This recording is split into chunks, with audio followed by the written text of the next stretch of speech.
ஒரு நாளைக்கு ஒரு கனவு எனக்கு தெரியல. என் பேரை சொன்னா எங்க இருந்தாலும் கனவு எனக்கு சொன்ன. அதனால நான் கனவை எங்கடா இருக்குதுன்னு பார்த்தேன். எங்க தாத்தா ஒரு சின்ன பிரச்சனை, 2 பேரும் கலந்துட்டாங்க. கையில மணி இல்ல, அவன் ஜக்காத்தியில போயிட்டான். அதனால அந்த எரிகண்ட சொல்றேன், அகில உலகமா நானே ஆளணும், நானே பெரிய கடவுள்னா. அதனால அவனுக்கு போய் வரன் வாங்குறான்னு சொன்னா குழந்தைய கொடுத்தா பாட்டி.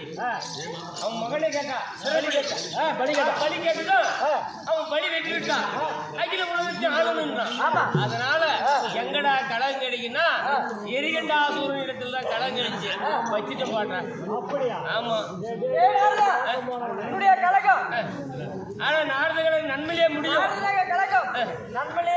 ஆமா, இருந்தாலும் எங்க பாட்டிக்கிறாள், எங்க பாட்டி கூத்த மாதிரி காலியா வரணும். அவளு படிக்க வேண்டும். ஆமா, அப்படியே வர சொல்லலாமா? வர சொல்லு, அப்படியே காலியா வர சொல்லு.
பார்த்ததை உண்டானா அப்படியே பயங்கரமாக கோழி முட்டை கண்ணும் கோடாலி பல்லம் அப்படியே சூழ் ஆயுதமும் வேலை ஆயுதமும் வந்திருக்கிறேன்.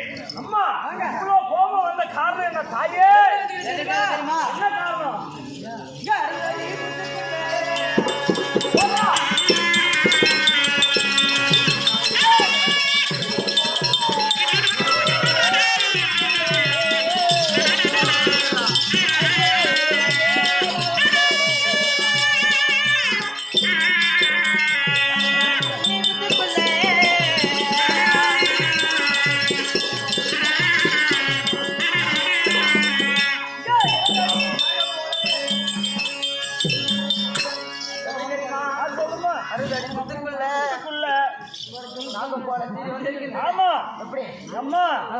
சீரலை பார்த்த உடனே அப்படியே பாமர மக்கள் எல்லாம் பயம் கொண்டு இருக்கிறாங்க. அதனால இவ்வளவு வேகமா இவ்வளவு கோபத்தோடு வந்திருக்க காரணம் என்ன தாயே?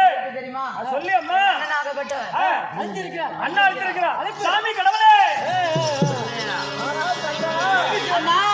அப்படி என்றால் இந்த தேவ லோகம் அத்தையுமே நாங்கள் அடிபட்டு வந்து விட்டோம். அப்படியா?